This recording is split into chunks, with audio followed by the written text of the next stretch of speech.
Just to alert our sensitive viewers, this episode may contain a bit of coarse language. This week's episode explores themes of a mature nature that may not be suitable for all audiences. Additionally, we address topics that may be difficult for some to engage with, including sexual coercion and assault and rape culture. If these may be triggering for you, please approach this content with care and with a community of support, or skip this one and be sure to join us for later episodes. We recognize the importance of discussing some of these themes, but also want you to remain safe, secure, and regulated whenever and wherever possible. Please reach out if you have questions or concerns, and thank you for being a part of the Disability Tangent community.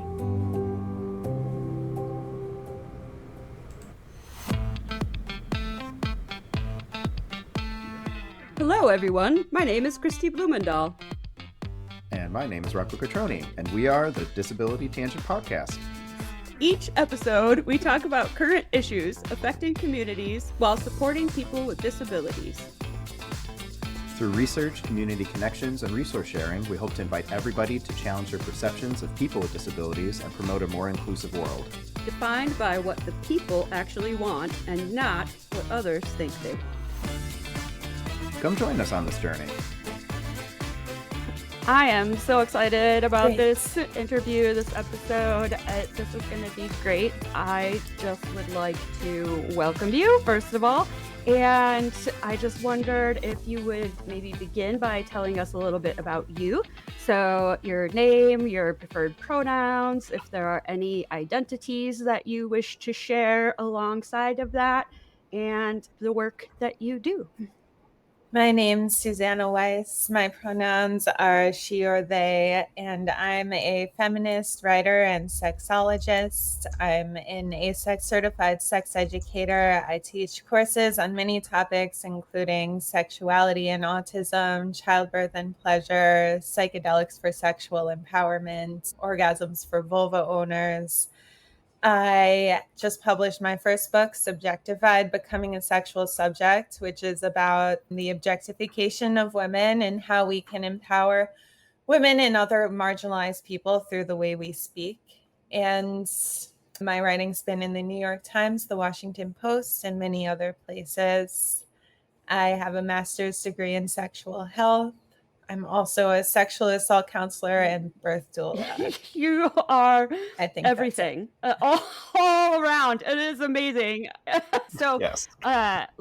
Tiny bit of background, but so Suzzanah and I met at the AASECT conference, and AASECT is the American Association for Sexual Educators, Counselors, and Therapists. And so we met at their annual professional conference this June, where we were both presenting on topics that were in the intersection of disability and sexuality.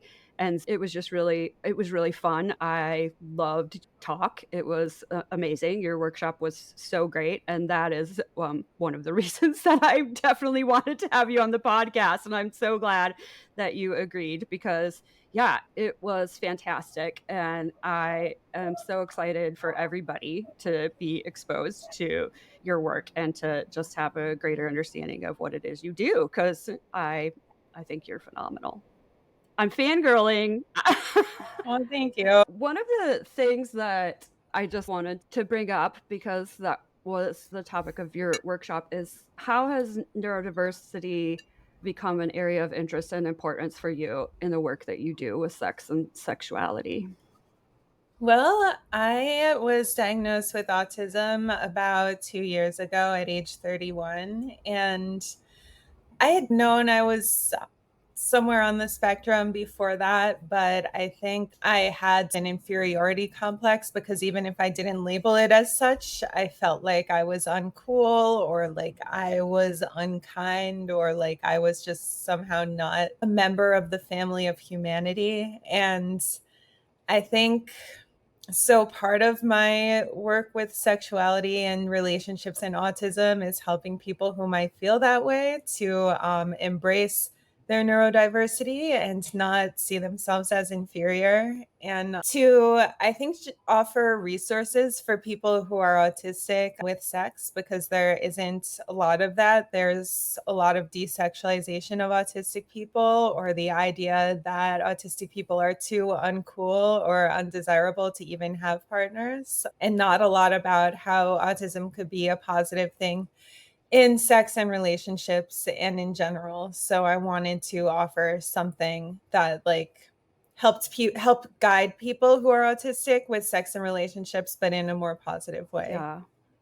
I love that. I love it a lot, because I do feel like those are a lot of the representations that we get, right? As in the media, etc., and just in life, I think, is this idea of the sort of asexual, awkward, can't communicate autistic experience. And I really appreciate that you're trying to change that narrative and bring understanding to the fact that there is an option for sex and sexuality to be an important part of the experience for everyone.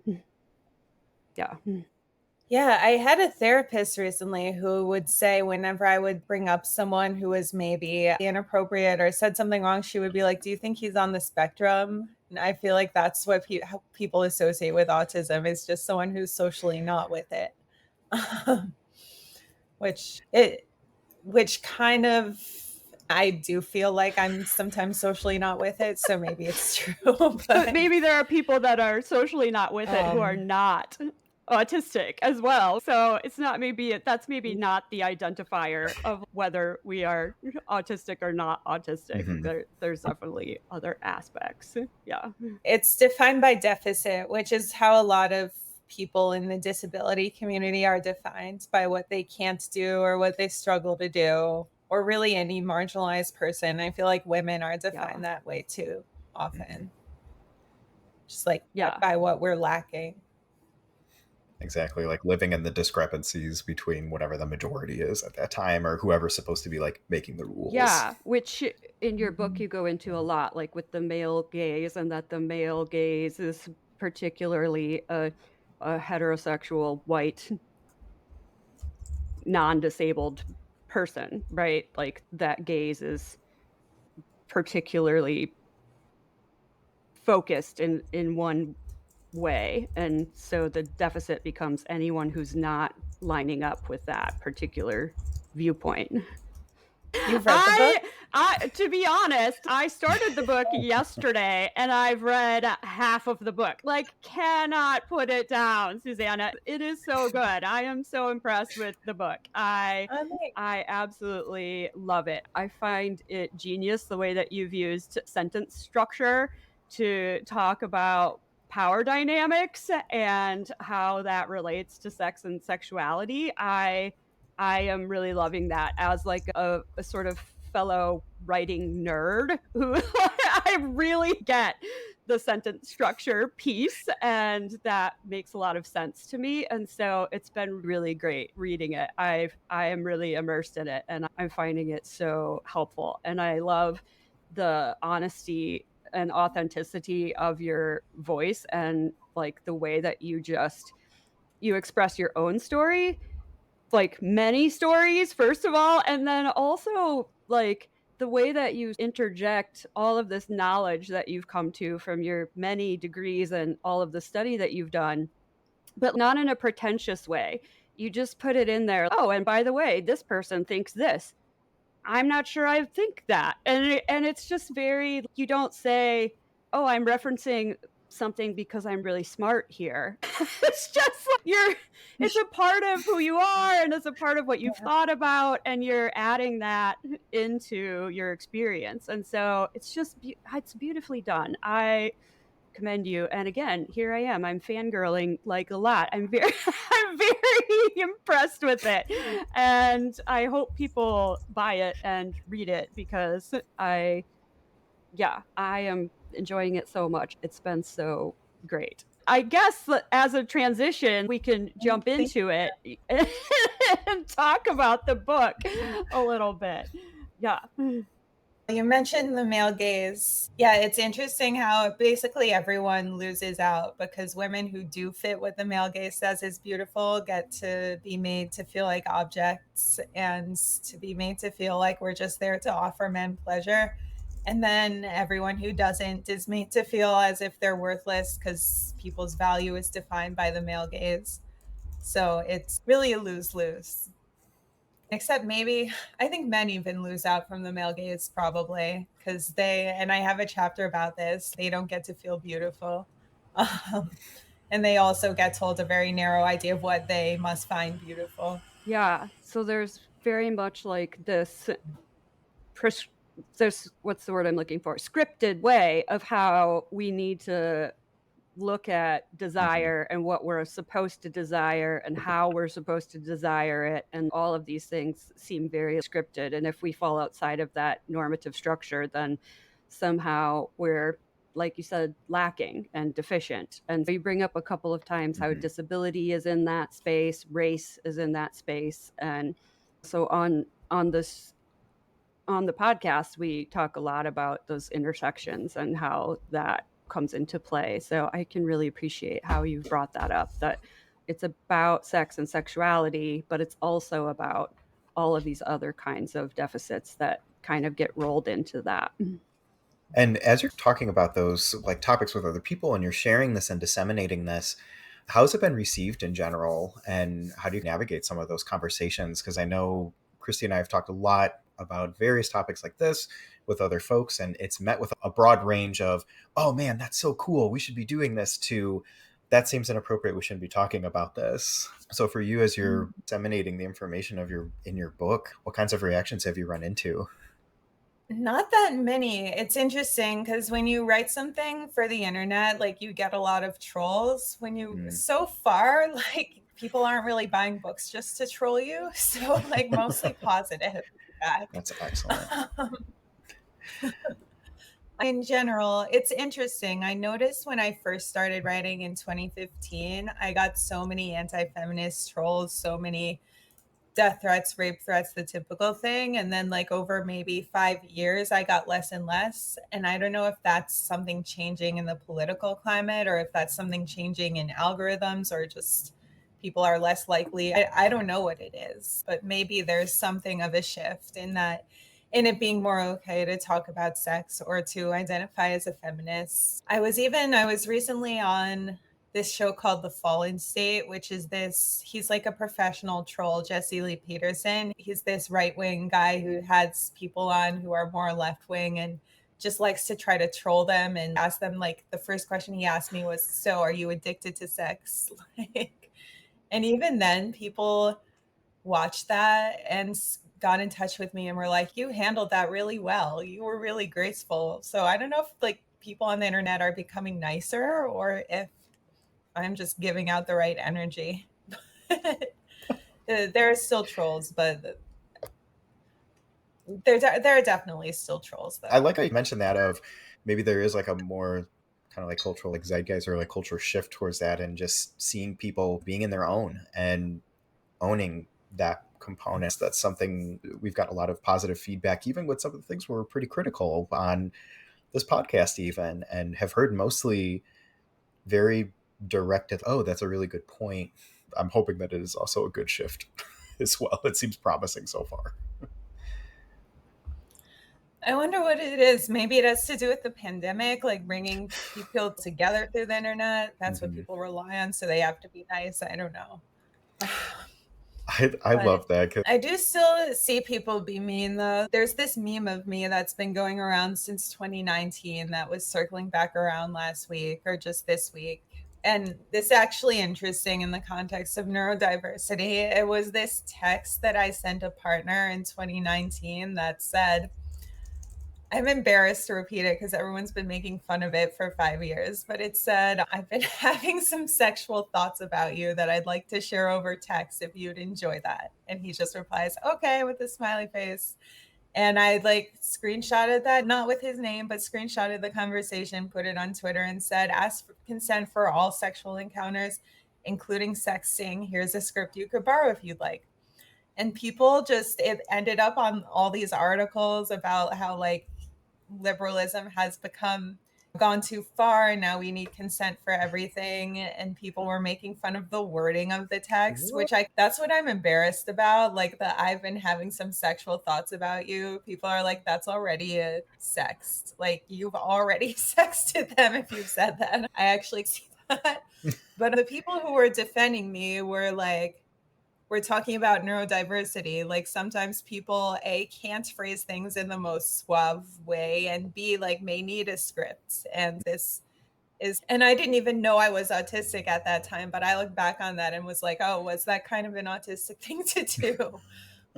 I'm still really embarrassed about it. I don't think I will ever live it down. Just every few months I see some bringing it back up for that. you, which is interesting to me, because one of the questions that I wanted to ask you today was like, how can we be asking for consent in ways that allow for our neurodiversity and trauma to be present in space and time? Because I feel like that can be really challenging for people. And I really think about those social cues and how that comes into it. And like the concept of embodied consent, like how do you touch, how to get into your body and notice, is this a yes or is this a no? And like being a person who's been through a lot of traumatic stuff and being a person who is neurodiverse or neurospicy, I sometimes like to say, but being a person with these different things, I don't always react in the ways that I wish I would. And I so I have a lot of respect for you saying, oh, is it okay if I talk to you in this sexualized manner? That feels good to me. I feel, oh, I would love it if someone asked me, can I talk to you in a sexualized manner? Is that okay? Because sometimes I feel like I need that level of communication. Yeah, how do we make it safe for everybody? Is it by saying all people should probably have this level of communication between them? Like maybe that's an okay way for all of us to be. Like, what are your thoughts on how we act in a way that allows everybody to enjoy this space together? I guess the first step would be to stop making fun of people who do it. Stop circulating this meme about Suzzanah, everyone. Okay, don't do it. Block it. Stop it. Respond like you're being an asshole. Everybody, don't do it. Let's make it stop. I would have, if someone had just said you're already sexting them, I would have taken that feedback. But yeah, I think we should normalize like asking when you don't know, and normalize just that someone doesn't always have to have the most suave or graceful line. Speaking in a way that respects people's boundaries is always good. But I think if it were more normal to just say, you want to kiss, or would you like to cuddle, or even what are your sexting preferences, that might be a better way to say it. Making those things okay, and not like having this idea that hurts neurotypical people too, that you should be able to read your partner's mind, which, and I've heard some men say that, and it's confusing. They're like, I've had women get mad at me because I asked. And then that's perpetuating the cycle. People want you to just go for it. But if you just go for it, how do you know that they want it? So I think awkwardness is better than boundary violation.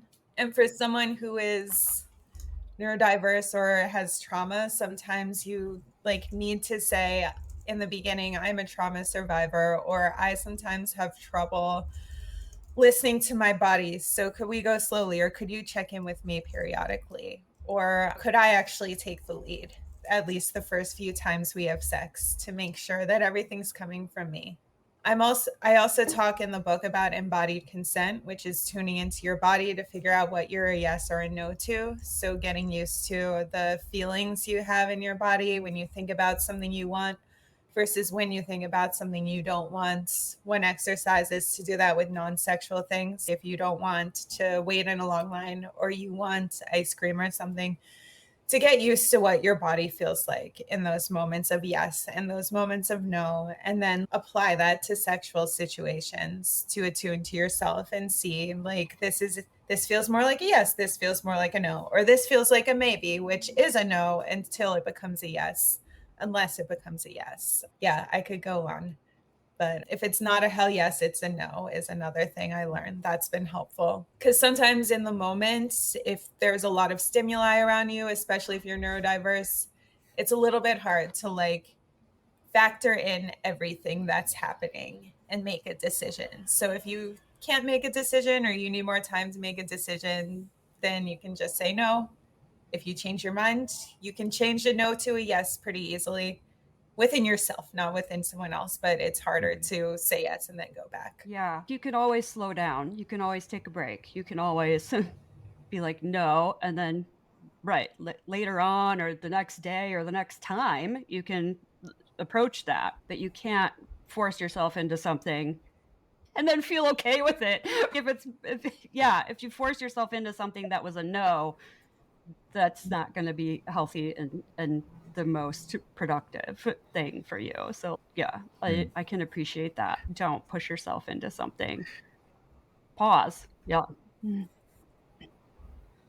I imagine if the context changes too. So, like in the moment before at the start, where you're like, yes, this is great. And then you're there and it's not what you thought, or maybe your own reaction surprised you in those situations. I can imagine, having been in some of those situations myself in previous relationships, it can be difficult to shift around that and saying, well, the ball's already rolling. where do I go with this? And then it becomes less about that moment and more about like how we keep like perceiving that moment over and over. And that can be really stressful. A good line for that is just like, could we pause? Hold on a second. And then you could also just say, I'm feeling uncomfortable. Because I think people are afraid to say that because they're afraid the other person will be insulted. But if someone is making you feel uncomfortable, it's not your job to protect their feelings. You go ahead. No, I agreed, like very much agree. And I was going to say also, it's hard to sometimes note that our trauma response might be triggered in that moment as well. You have this sense of fawning. So it's, oh, let me just do what the other person wants because it's safer to not say no.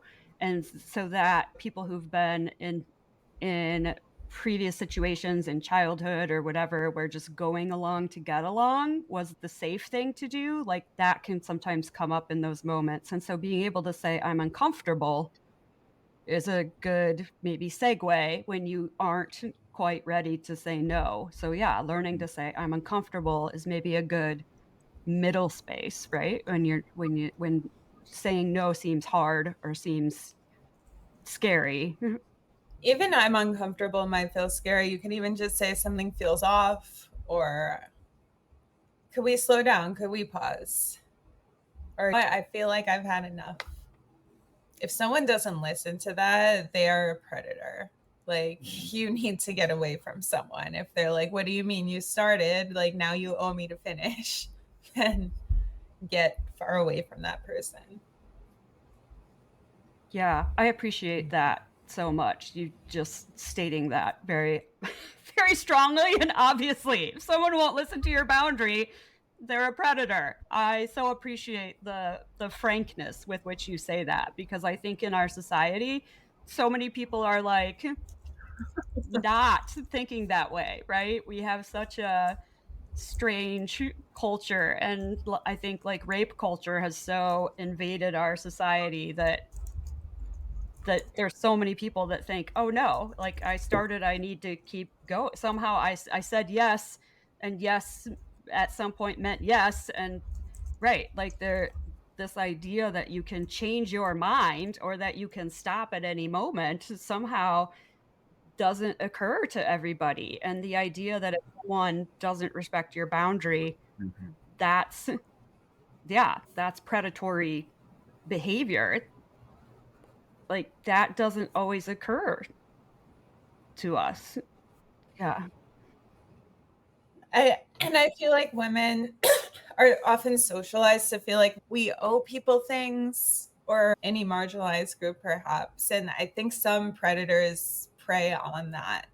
Like, well, if I had this happen to me recently, someone like told me he was just gonna pleasure me and it would be all about me, And then it was suddenly like, okay, now you owe me.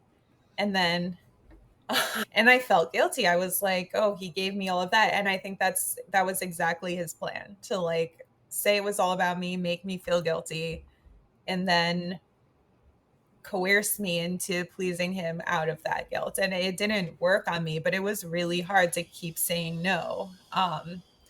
And so that's what I mean when I say these people are predators.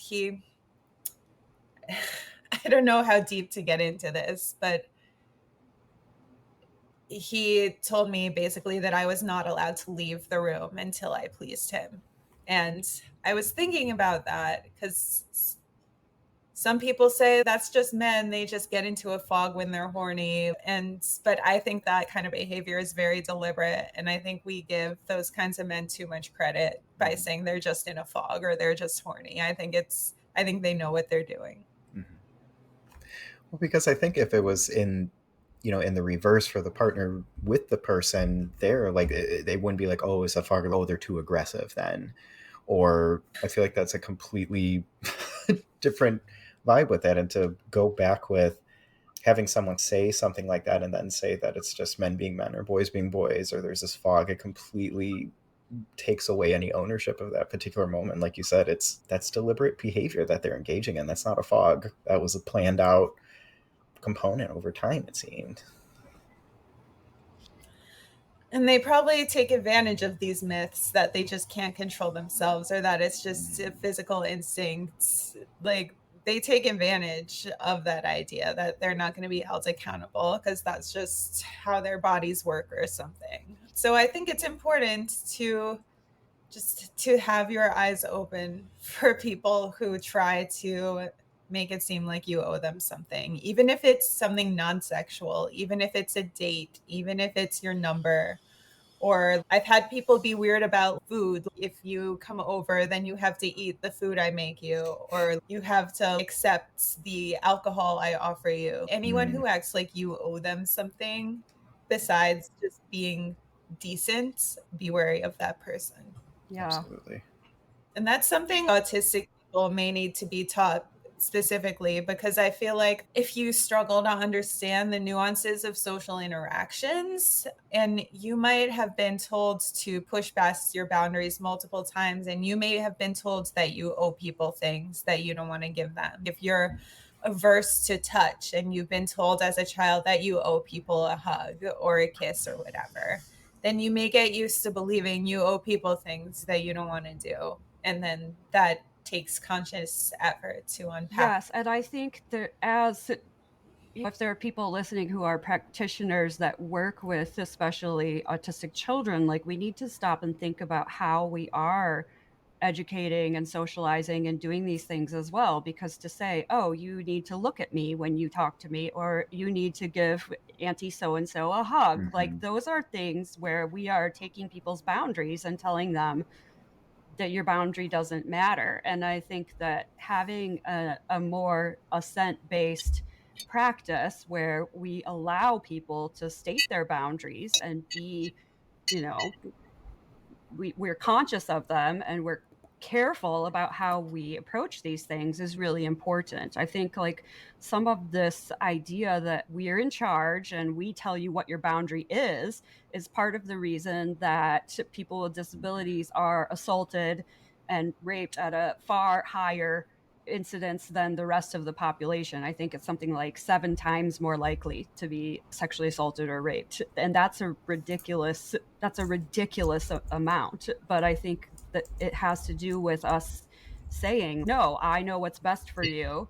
I'm the adult, or I'm the teacher, or I'm the bus driver, or I'm the whoever, and I'm in charge of you. You're not in charge of yourself because you are deficient in some way. And therefore, you have to follow my rules. And so I think that's a really important piece of it, that we need to be cautious about how we are teaching, and we need to be cautious about how we are using behavioral practices, so that we aren't trying to tell people like, oh, you're autistic and your boundary doesn't matter, because then as adults, that boundary gets pushed and they're like, oh, does my boundary matter? Does it not matter? Am I do I owe this person sex? Do I not owe this person sex? Like, where's my boundary? Who says? And so I think that, yeah, we need to be really careful that we're not teaching people that they don't have the right to say no. Yeah, I wrote about an experience in my book like this where somebody, he did present himself as helping me. He's presented himself as a spiritual teacher, and that he had to do this spiritual massage slash meditation, he called it, which involved him touching me in all these ways I was uncomfortable with. And he, whenever I said I was uncomfortable, he said, that's because you have a suspicion toward men, and that's what we're working on here. We're getting that out of your sacral chakra. And he had all these manipulative lines. He's, no, you're caught in your ego, you know, we're not actually separate. Like, you and I, this is our souls merging. You're just not seeing that because you're caught in your ego. It was all of this idea that I'm deficient or broken, or and I think he probably took advantage of my pre-existing belief that I'm deficient and broken for being autistic, or for being a woman in rape culture, and indeed being suspicious of men, which is healthy. And we should actually encourage maybe not suspicion, but carefulness. No, I think a little suspicion is healthy. But like, we get gaslit, like, you're suspicious, you're skeptical, you have trust issues, when actually you're just being wise. But people with disabilities might be particularly vulnerable because they're so used to being told something's wrong with them. They might be like, oh, maybe you're right. Maybe I am too suspicious. Maybe I am too caught in my ego. Okay, teach me the way to be, because I don't know the way to be. So I'll look to you. That results in you being assaulted, which is so sorry that happened to you, because that's a crap way of taking advantage to express some sort of spiritual knowledge and understanding. Oh my God, that's disturbing. Yes. Oh my gosh. Sorry, someone put you through that. It's so maddening when when you actually like I'm a sex educator. I know all about these things, and this random person's trying to assert himself, no, your sacral chakra is broken. But it made me better and better at catching people like that, charlatans who they don't actually have that much spiritual wisdom, and that's why they need to assert all of this superiority. I don't know what it is, some kind of egotistical complex. But I feel like once I actually was able to write about that situation, that felt really good, because I got the final word. He doesn't get to publish his account of that in a book. I do, and I get to teach people with it, and I get to probably be believed by most people who will read it. He doesn't get that. Yeah, absolutely. And I appreciate that wisdom from you. I feel, again, like you use your stories in such a powerful way, and I appreciate that. That's Rocco and I starting this podcast. That was really a goal, to have these conversations and these stories and like people's experience be out here for people to just have access to. And I so appreciate the way that you have written your book to express your stories as well, and to allow those to teach the rest of us, to be like, hey, here's what to watch out for. Here's how this power dynamic is playing out. Here's how it played out in my life. And hopefully that will help so many other people. Yeah, I'm really grateful to you for that. Thank you. Thank you. Yeah, I found like the worst part of experiencing any kind of sexual violation is just feeling alone and unheard. And the perpetrator's story is put over yours, especially if they gaslit you and told you that story themselves. And I find just anytime anything has happened to me without consent, I always will tell someone. I got someone kicked out of a sex party once. I like recently ruined a erotic massage parlor's reputation by posting negative reviews and talking about them on a podcast. Like, I feel like for me, what's traumatizing about those things most is like having to stay silent, and it's in reporting the person or just speaking out about it in whatever way. that like I'd start to feel powerful again. And I feel like it's behind me.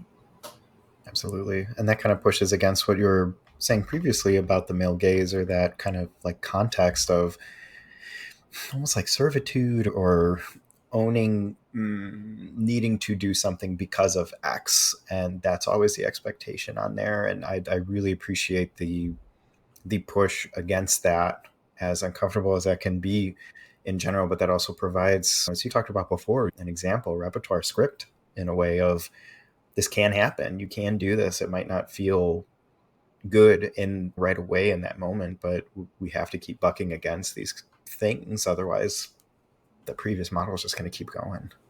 Yeah, just pushing back against the normative or the narrative that is currently happening. Yeah, and saying, like, no, that's not good enough. That's not right. That's not fair. I'm not going to do that. Yeah. One of my friends and I, we've been like supporting each other and standing up to people, not just in those instances, but in any instance, just when people make an insensitive comment, or like being mistreated at work, or not being paid or something. Like, it's just, we need to learn to have our own standards for how we're treated, independently of society's standards for how we should be treated. Because society has all kinds of messed up ideas about how women should be treated, how people with disabilities should be treated, how LGBTQ people should be treated, people of color, etc. And so you have to just, the way my friend put it was like, you have to like just put that expression, put your stake in, and just leave it there. Just decide, I'm right. I don't care what you say. That sounds stubborn, but sometimes you have to. No, I'm not going to bend to your moral code, which is all kinds of messed up. I know what's right and wrong. Yeah. Especially if that moral code or someone else's moral code is impeding your safety and your comfort. That's absolutely. And goes back to the point you're saying, like, when people then do that, or like you engage in those things, then it's seen as, well, you need to relax. And it's, well, no, I don't. My stake is here. This is not something I need to move on. Yeah, that one I've gotten a lot. You need to relax. You need to trust me. Don't you trust me? You think too much. Like that, those are things people say to gaslight you. If someone says you think too much, often it's because they benefit from you not thinking. Don't let someone tell you that you are wrong to not trust someone right away. This happened to me the other day. It was, I feel like this is now just a therapy session. Oh, no. Like, I've had all these bad experiences. There was this guy, he like invited me over to his place. It was a third date. So I like had my guard up a little. Like, I trusted him enough, but I guess he kept trying to push me to drink wine or have edibles, and I kept saying no, and it became so uncomfortable. And he's like, you're not going to find a relationship at this rate. You need to learn how to relax in front of someone. And I like almost bought it. I'm like, gosh, am I not open to love? But then I'm like, that's so reasonable to like not feel at ease getting drunk at someone's place on a third date. Like, Yeah. why shame? It's okay to not trust. I feel like there's this idea, if you don't trust someone, there's something wrong with you. No, let them show you that they're trustworthy, and then you can trust them. Like, if they have and you still can't trust them, then maybe talk about that in therapy. But if it's like someone you've met once or twice, like, that's normal. Yeah. That's okay. Well, and not then to like trust them. when you think about that longer, you're like, oh, someone pushing me to get drunk is probably not a trustworthy person. Like, why do they want me to be drunk? What, do they benefit from this in some way? Who benefits from you being drunk? That doesn't sound very safe either. Yeah, I think so much of the shaming of women's instinct is just men not liking when our instincts point us away from them. I think that's what it was with that guy the other day.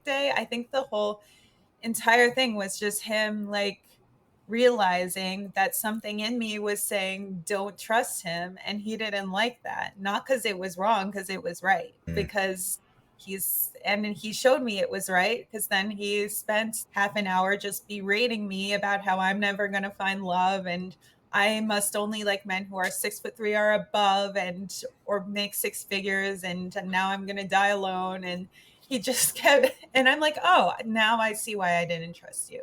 Like, Yeah. I was completely right. And that's why he hated that I had good instincts, because they were good and because they saw through him. Mhm. And I was not willing to let my guard down because I saw he was not the most respectful, honorable person.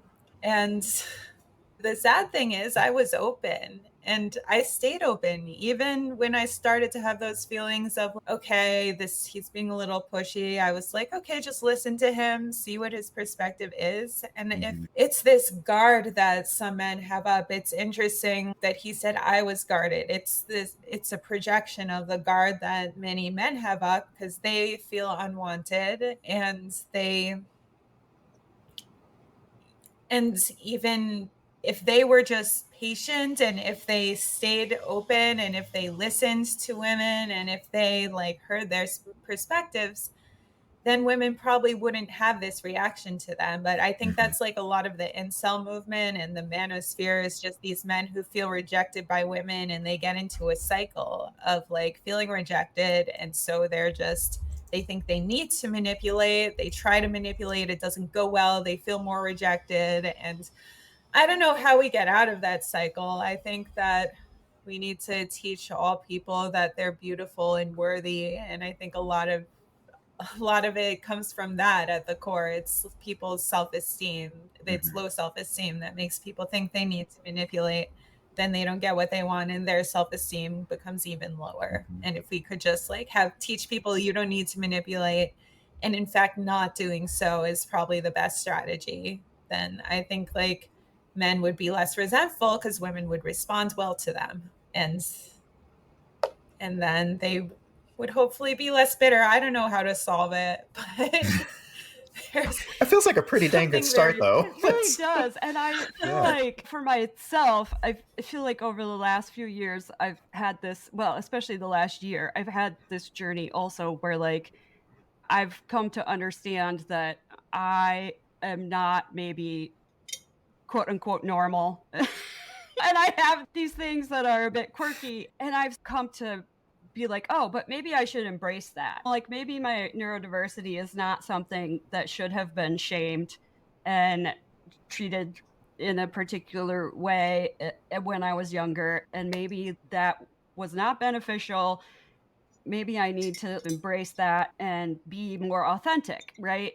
About who I am and what I feel and how I am.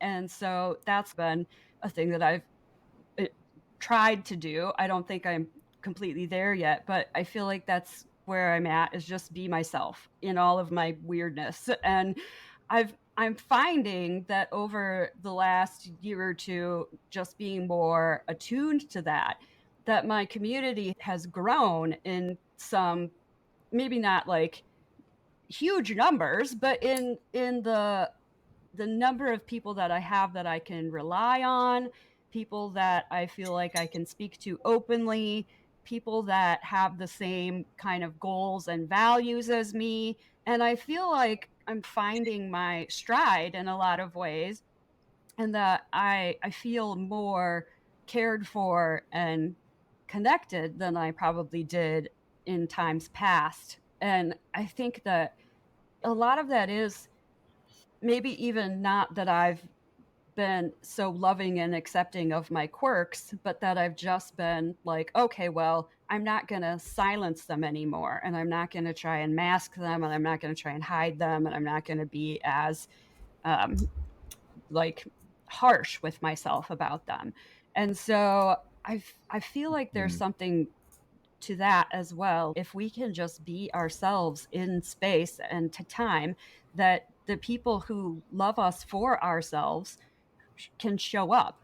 Where if we're masking and hiding and pretending and doing all this other stuff, we those people can't show up because they're not seeing the real us, right? They're not connecting they can't connect because we're putting up all these walls, we're pretending in all of these ways, and so we're not able to connect. And I don't know, I don't know where, I think I lost my train of thought a little bit, but I think like where I was going, what maybe was like this beautiful and worthy and whatever, like how do you feel that if you're not being even yourself, right? So like you can't feel loved for yourself if yourself can't be expressed. And I think like maybe there's something to that, and maybe it's a bit of a catch-22 because it's frightening to step out as yourself, because a lot of times in my childhood or wherever, somewhere else in my experience, I was shamed or ridiculed or told that was an inappropriate way to be. So it's hard to even find ways to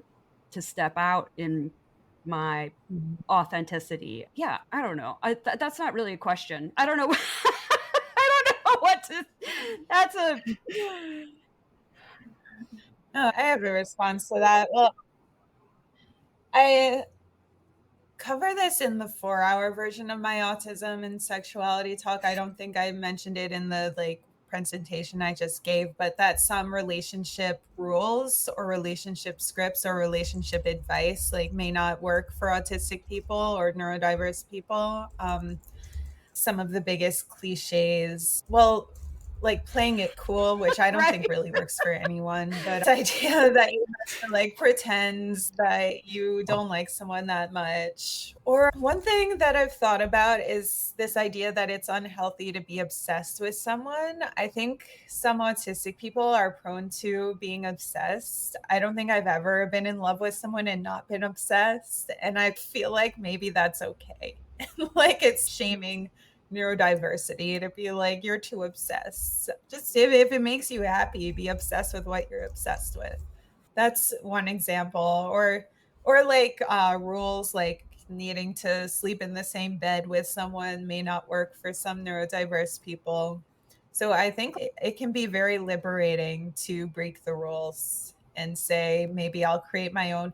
Don't chase men. That's another thing that is just it just doesn't work for me. Like I mean, not to a stalkerish extent, but if I like someone, I'm gonna let them know. I don't feel like putting on the whole pretense of, oh, I'm just too busy to text you. Like, no, if I want to talk to you, I'm gonna let you know. I don't know how to mask that much. And I think it can be really liberating to do the things society says is like bad relationship advice.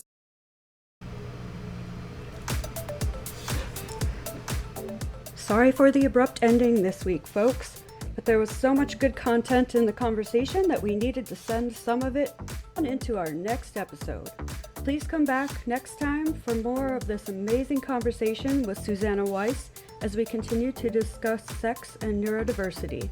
There is so much great conversation to come and a few more tangents. Don't miss it. As hosts of the Disability Tangent podcast, we love hearing from our listeners. Your thoughts, feedback, and questions are what keep our podcast going and growing. So if you've been inspired, moved, or even challenged by anything you've heard on our show, we want to hear from you. Share your stories, your insights, and your questions with us by emailing disabilitytangent@gmail.com. Whether you're sharing a personal story, suggesting a topic for a future episode, or simply want to say hello, we're here and ready to listen. So don't be shy.